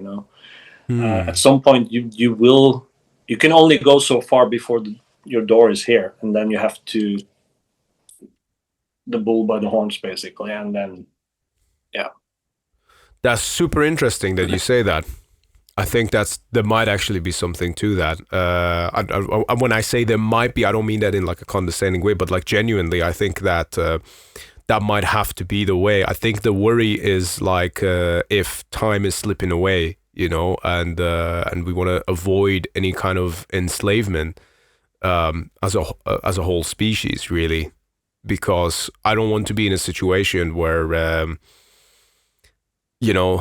the things that we kind of talk about, the gigs and the music and all of that, I don't want that to be something that is of the past, really. There's a part of me that thinks that, okay, maybe life has to shed skin, but yeah, I do think you might actually be right in that people do have to make the decision for themselves. But those and decisions, that means getting out of your own comfort zone, which is very problematic for most people, because we have been indoctrinated over millennia. We've been bombarded with so much fake stuff, and that's really hard because it's in your bone, it's in your system, and it's to try and change a view, not even 180 degrees, but let's say half of that, that is very difficult, very difficult. It is, and the important thing is that in the pursuit of that sort of awakening, shall we put it, you can't be jaded, because you have to understand that humans are a vessel of both good and evil. Okay, so someone who you might look up to as a vessel of good, or as someone who represents good, that might not be permanent for that person, and vice versa. Okay, exactly. Yeah. And I think that it's important in that situation, again, not to necessarily rely on any one person or what they are, or what they're representing, or like a political party even. I mean, having faith in a political party is like about as dumb as it gets. I'm sorry, but it just is. But because those definitions can change, okay? Like for example, being a left wing today is a different meaning than 20 years ago. So is being a right wing today as 20 years ago. They're completely different things. And that's going to continue to change. Those goalposts will continue to change just to fucking control you. Just to put you in wholesale boxes, just to turn you against your own fellow humans. Yeah. To keep you on the hamster wheel.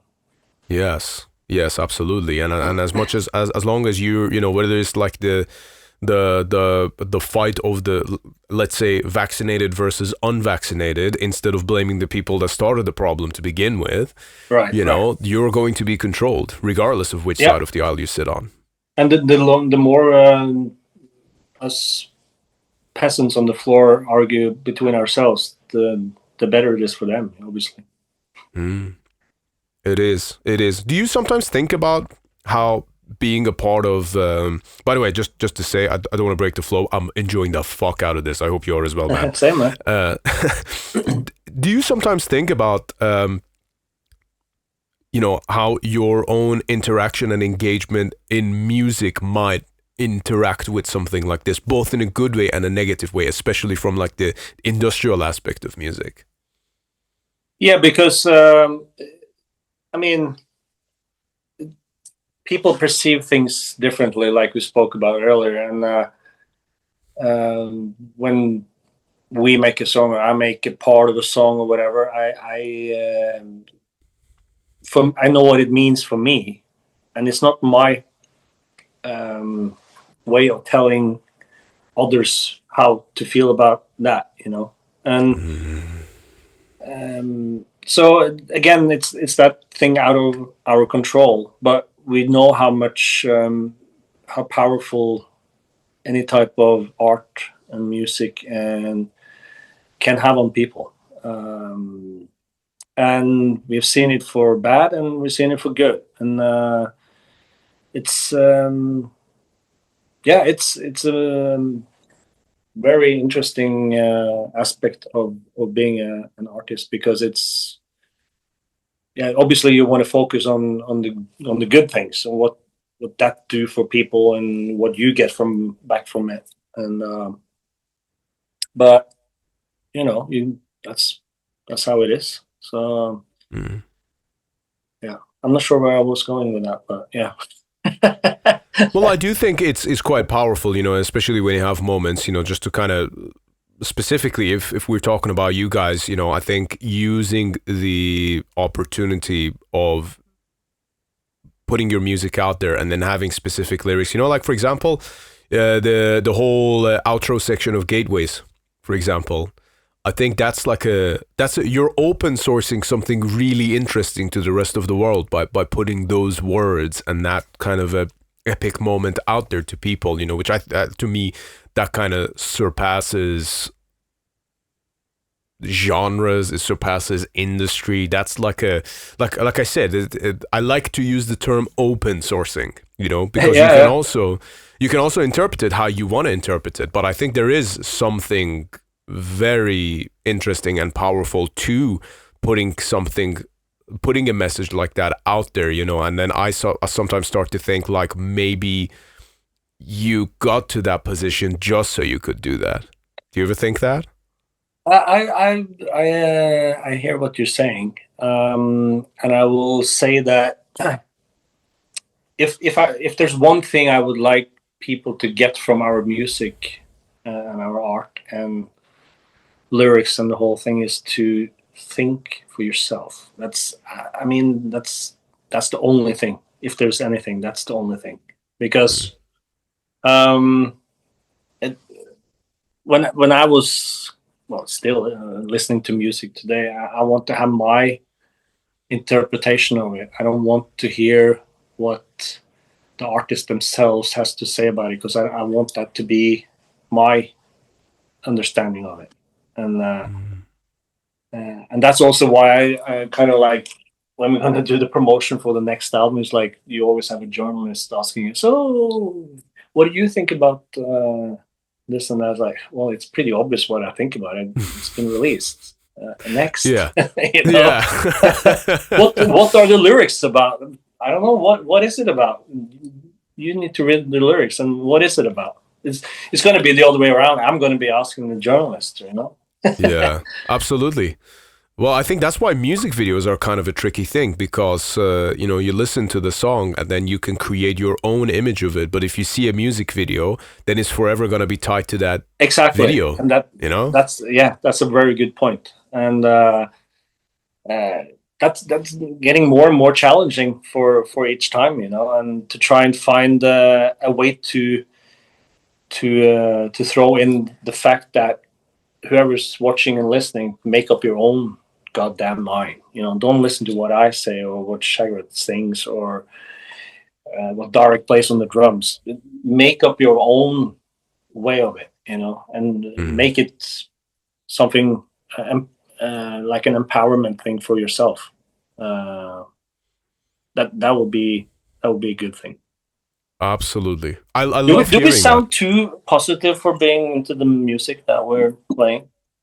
No, because I think I hear what you're saying. I think we need to. I think we need to, man. And I think and I my gut tells me that people need it as well. Enough with this whole nihilistic bullshit. Oh, everything's going to shit. Oh, everything's going to fuck. Okay, well, look, you got the control to make it better then. Are you just going to fucking give up and be a little bitch about it? Or are you actually going to take actions and change reality to your own will? The victimization of your own persona, basically. You take the victim position. And it's like, how long are we going to do that? It's like, come on now. How old are we? Yes. Blame it on other people and, all this this bullshit, and it also comes with this entitlement era, and I'm offended. It's like, come on now. It's like, yeah, it takes I'm so little offended to for people to feel offended. It's like, yeah. it's also ego driven. It's like so boxed in, It's like, yeah, could go on Yeah. forever with that thing. I know. I'm offended that they're offended. If Yeah, anything. yeah, right. So you could have done better. Yeah. Who's more offended? It's like competition. Fuck, I know, right? Yeah, you do have that, but again, the case in point that every person, regardless of how they feel, because the world will do its absolute best to make you feel powerless, and it will try its best to make you feel like you have no reins over life or the reality that happens around you, when in fact things are quite the opposite. Like you said earlier, it's like governmental institutions, they want to keep you down there on the floor because they don't want you to think for yourself and to have your own mind, because that's danger for them. Then the control mechanism doesn't work anymore, and that's what's happening. That's what's been happening for way before the last 5 years. That's been happening through the ages. They've been holding on to this little thing. The Saturn cube. Just take that for instance. And it's like all this.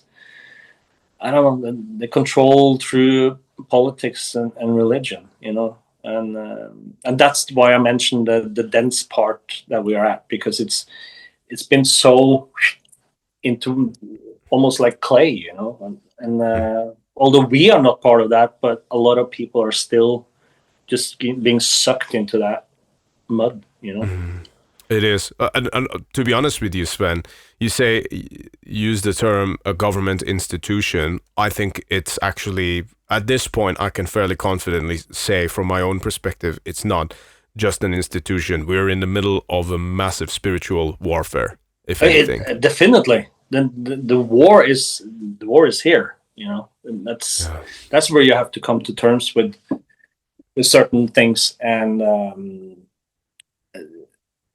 it's definitely a spiritual warfare. It is. And I think that in this time, carrying hope might just be one of the most dangerous weapons you can wield against the system. Yeah, I would think hope can be considered in different ways. I know what you mean with the word hope, but also that can be a very pacifying thing to hope for something, and I'm talking in general terms. To hope for something and wish for something and blah blah, that's not going to get anywhere. That's when you get pacified. You need to take action. Absolutely, yes. And I'm not necessarily meaning like physical action. That's good too, of course, to keep yourself in check and stuff. That's of course really important, but sometimes you might eventually have to throw a Molotov cocktail at a government building, and that might be the physical part of it. Yeah, that could be just starting something, ignite something, literally. Literally, yes. And to see that you're not the only one thinking like this. There's actually quite a few that just need to get a push, need to get a kick in the ass, and come on, get up from the chair. Get away from the phone, get away from the computer.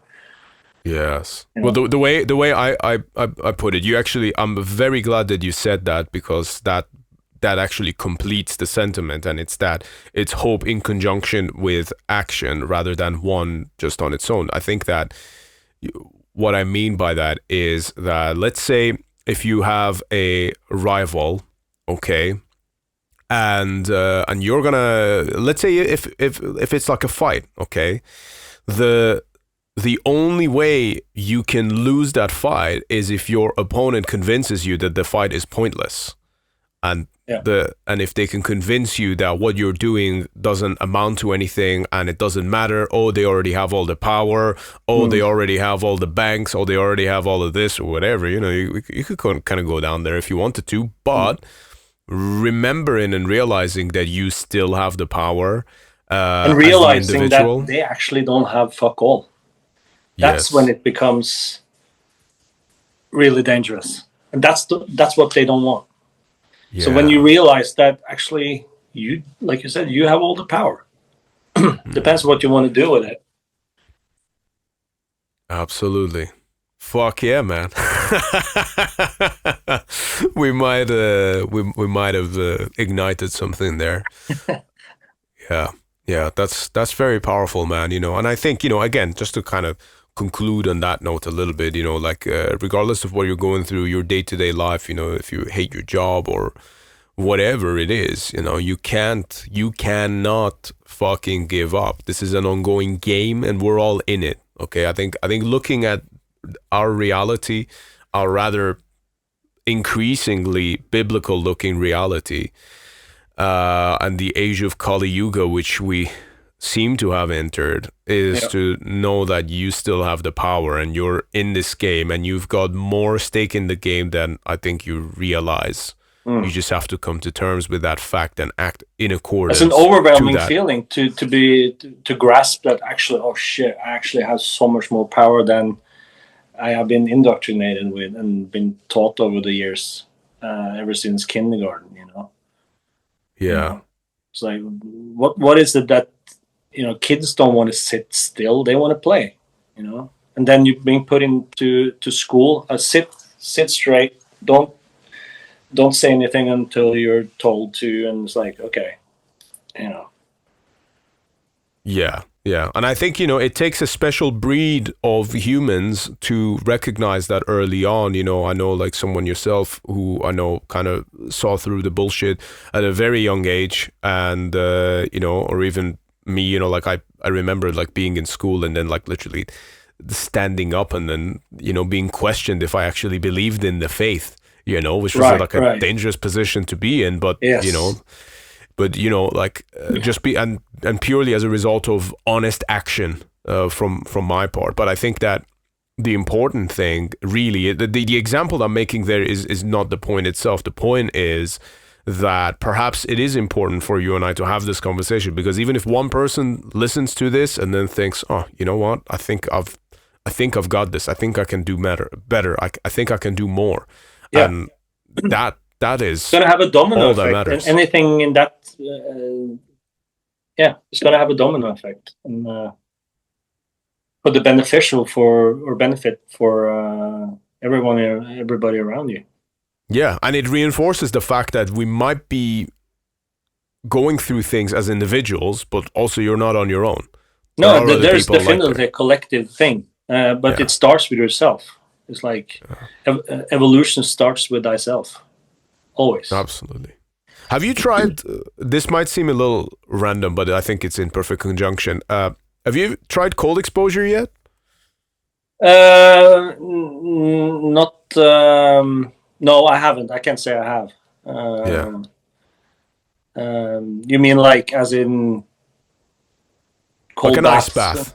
Yeah, I would highly recommend it, purely because to me that's like one of the things that I did. You know, I mean, I've ice bathing as a kid doesn't count. So yes,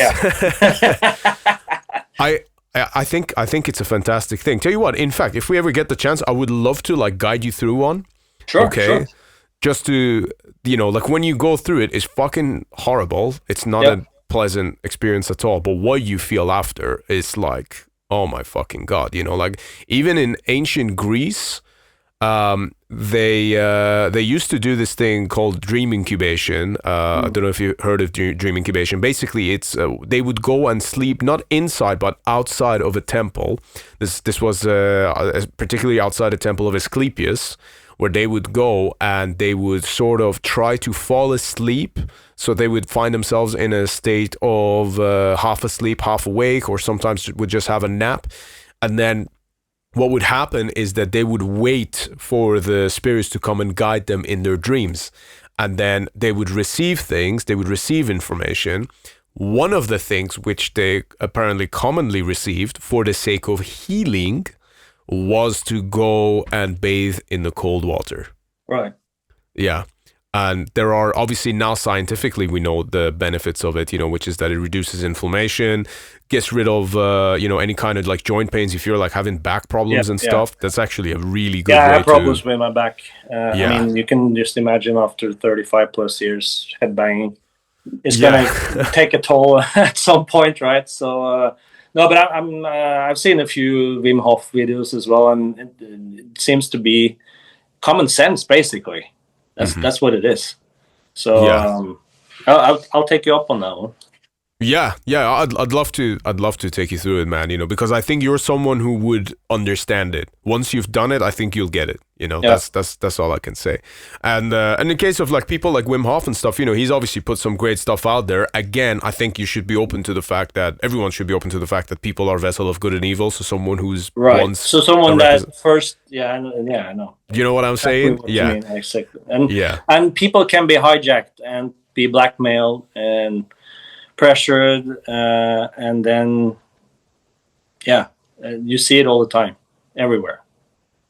Yeah, exactly. That's what happens with an Epstein list, that Cradle of Filth was trying to hide away from all of us. Absolutely. Oh, yeah, but no, it's one of those things. I'm a big fan of it, and to be honest with you, it's been a summer and it's been quite warm. So even if you like dunk ice in it, it's been melting straight away. But winter is coming, and I think winter is going to be good. So we'll. It's good to go through the seasons, of course. When again, what you don't like is meaning that you have to get out of your comfort zone. So if summer can be good, winter can be good. I mean, you have to look at what's beneficial for you, and if you want to escape it, well, then you have to move to somewhere warmer or somewhere colder or whatever. That's your preferred thing. So absolutely. Stop complaining. But I also think stop being a bitch.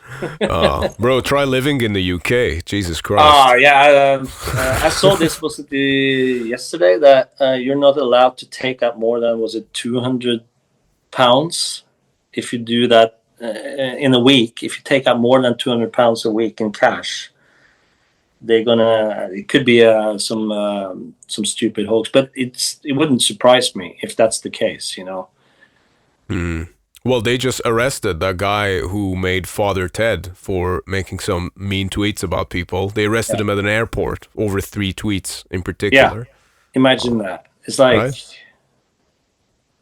It's then you also have the choice of like, are you gonna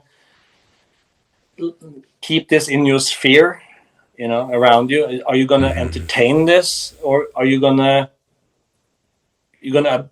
observe this or absorb it? Because if you absorb it, that's gonna become part of your reality at some point.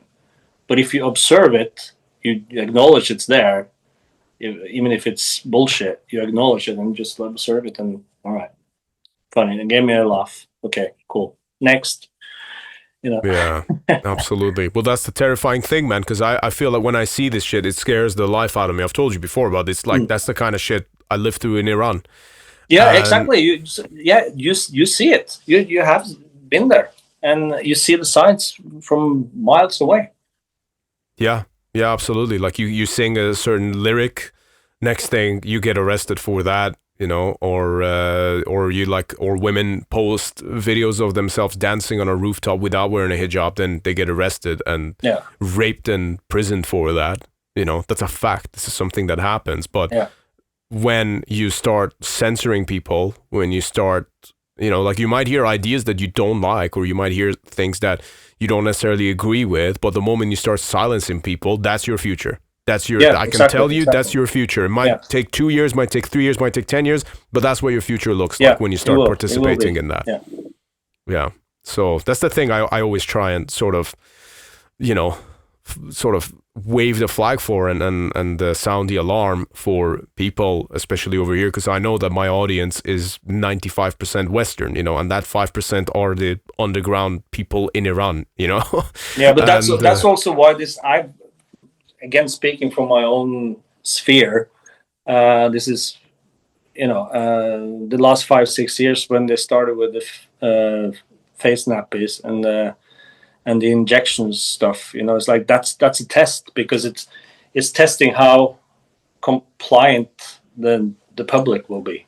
Mm-hmm. It was the perfect litmus test. Yeah, it was. And it's okay to fall for it, but not continue to fall for it if you agree that you have been duped. But that's the thing, you know. A lot of people are so in their ego that they, oh no, I wasn't fooled, I wasn't duped. You know, Yeah, that's dangerous too. You know, it's why not admit that you were tricked? I mean, if you go to a circus and you see a magician, it's like you're getting tricked there. In other parts of your daily life, you know, you get scammed with taxes. You know, why not admit that you're being fooled? You know, it's very true, and it's that famous quote that it's much easier to fool someone than to convince them that they have been fooled. Right? Exactly. Yeah. Well, you know, I think that you know, you just have to be vigilant. Okay, that you know, as I think the following kind of steps are the most efficient at staying afloat. Is to A, stay vigilant, B, just understand that you don't know everything all at once, and C, trust your fucking gut. Trust your gut. And, you know, and go with what genuinely feels right to you rather than what your even if you're alone and there's 3,000 other people having a different opinion. Yeah. Then, you know, I know it's difficult. We've all been there, and we're all going to be there many times. But yeah. Yeah, absolutely. And go with, you know, like logic is a bit of a liar sometimes, unfortunately, you know, especially when things can be manipulated, when information can be manipulated. So there again, that's the moment where you want to get your information from your gut, your DNA, from nature. And also, you don't get the information if things are censored, because you don't have any, you don't have all the data, you know, you don't have all the stuff on the table. So if something is censored, then that's a good indication in many ways that maybe I should look into this then.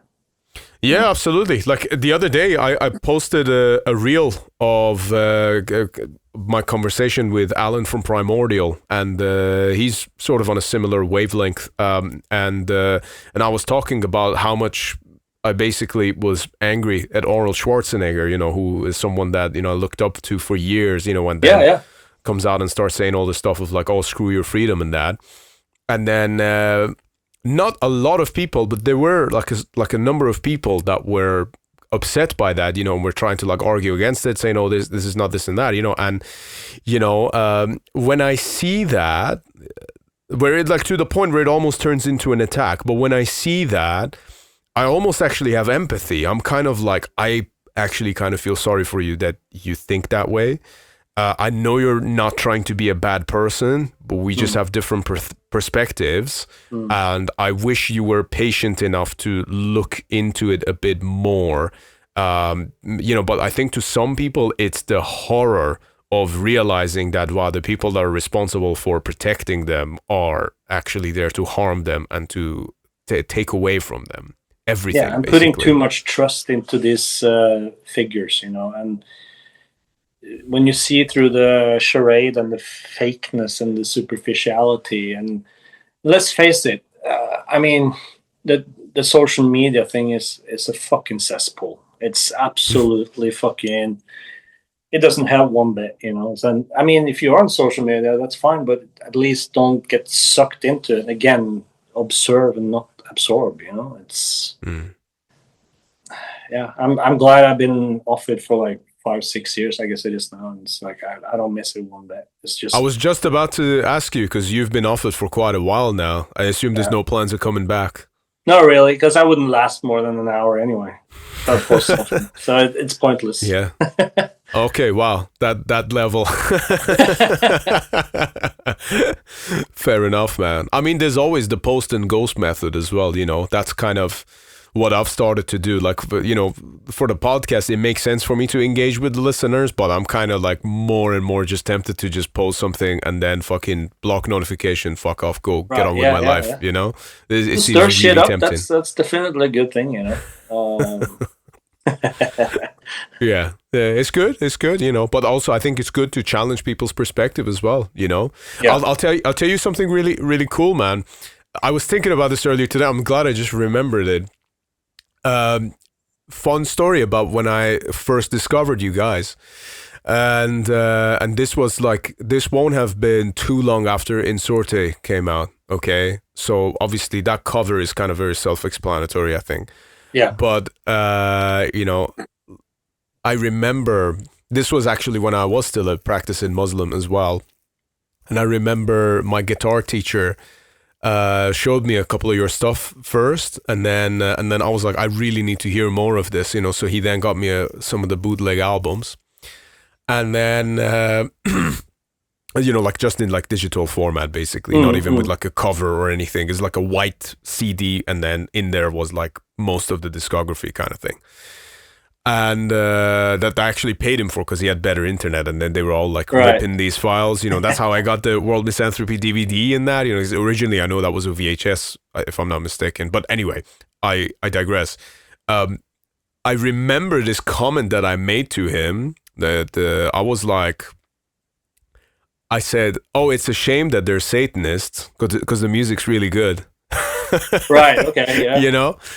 That was like a comment that I made at the time, but the simple fact, it was the fact that I think in hindsight, it was because that challenged my perspective. But through the music, that opened my eyes. It's like, hey, look, there's this other possibility to reality than the one that you've been shown. Yeah. That's an interesting one. That's the best compliment I can get anyway. That because it challenged someone to open up your view for something else. You don't have to agree with it or like it or whatever, but it did the trick in the way that it opened you up for something, a different view. And absolutely, and that's the seed basically. Yeah, 100%. Well, this is the thing that I think perhaps is the intent behind doing this podcast as well, But I think that, also earlier when I said, it's a shame that these guys are Satanists, I'm not like putting a label on you saying, these guys are this is their belief. This is more, you have to understand, this is from the perspective of being in Iran, where Marilyn Manson's a Satanist, where Metallica are Satanists, where, you understand what I'm saying, Yeah, of course. Which you guys at the time were very much like kind of like on the sleeve with that kind of at least aesthetic, so you make presumptions about stuff. Yeah. But then, when you sort of dig deep into it, it again, like I said, offers that new perspective, which I guess is what we're which again triggers something else, and then it's like, butterfly effect.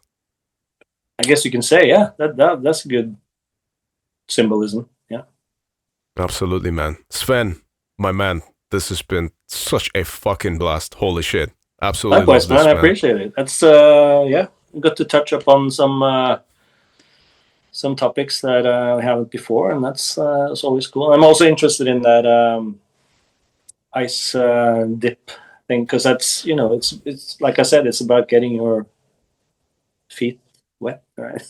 Yeah, it's a little bit more than that, actually, which is outside the best your comfort part. zone. That's we can say it's at least for me it will be. So absolutely, man. Yeah, I mean, like I said, we can either do it in person, or I can send you some pointers. Maybe for the first one, it would be good, if I just give you like some instructions for it at least. But honestly, man, it is fucking amazing. Yeah. And the thing is that I've heard about, I've seen stuff obviously online, and there's not been one person, as I can recall, that has had anything negative to say about it. So it's got to be worth checking out then. You're actually very right in saying that. I can't think of anyone else who's said anything negative about it. I think like the timing of it matters, and it depends what like your goals are and stuff. But if you've never done it before, like that's all very relevant, I think. So, and I think it's like you'll notice at first it's like a thing that you're just doing, but then you realize, oh, hang on, this kind of ties in with spirituality and your own essence as a human being, because you're forced to heal, Yeah. You So, owe it to yourself. yes, exactly. You owe yourself discomfort. I fucking love that. Yeah. Oh, that's good, man. We had a lot of really good ones in this. There we go, man. Fucking hell. I absolutely, it's such a pleasure speaking to you, man. Really, really fun. Is there anything, just kind of as we wrap this up, it's kind of like the traditional thing, but like if there's anything you want to share with people as we kind of round this off? No, really. I mean, it's. I think for the next year, it's going to be a very eventful thing for us, with the new album coming out, and things are on schedule, and as much schedule as we can say. So we're looking forward to the next few couple of years, and I can't wait to share the new stuff. That's it's always something I look forward to, and once it's done, to get the physical copy in your hands, and you can see the physicality of your work, so to speak. That's really exciting, man. Very excited for you guys, but also excited to hear it and experience it for myself. And also, like, how many times will you get to do that? So it's something you don't take for granted. And let's face it, we could probably have recorded an album every second year or whatever. But what's the point? If you don't have the right intent and conviction behind it, then it's bound to flop and fail. Absolutely, yes. Beautifully put. I wish more bands, including the smaller bands, would actually think that way. Will you be doing any tours for this one? Yeah, I think so. We're going to do as much as we make room for, I guess, in our day and age. I don't know how it's going to be with the US yet right now. I know it's doable to do a tour there, but it's not going to be... It's not going to be easy, with all the new costs and the tripled, quadrupled costs and whatnot. But that's another thing that obviously fans maybe don't think about. It's getting more and more widely known now. That's the case. But we'll see how we can get around it. We haven't been on a proper tour in the States for 10 years, or at least not 12, 14 years, something like that. So you haven't actually toured Aeonian in the States yet? We had a few shows, like one-off here and there, New York, Chicago, I think it was, and a couple in Canada, but not like a tour, no. So right on. That'd be good if we can get that sorted. Absolutely. Looking forward to that, yeah. And I would love to see you do the UK again. What I would love to see is maybe like an evening with Dimmu or something, like what you did before. That was that was so cool, man. Yeah, love those shows. That was really cool, and we will definitely have like a proper headline tour, and yeah. So next year should be good. Absolutely, man. Well, and if you are ever doing something like that, you got us as well. So just give us a call. We'll be around. Of course. Awesome, man. Really enjoyed talking to you tonight. Thank you for everything that you're doing. Thank you for the good chat. And thank you, man. Thanks for the stuff you're doing with the podcast and the band. So appreciate it. My pleasure, man. Thank you so much. Appreciate you. And to everyone else who's been listening to this one, I hope you enjoyed this as much as I did, if you can tell from the look on my face. And support the fuck out of Dimmu Borgir and also Insidious Disease, which we didn't even get to talk about this time. We can do it some other time. Next time, perhaps. We had to awake people first. And support everything Silenoz does. And we'll see you on the next episode of Iblis Manifestations. All right. Cool, man.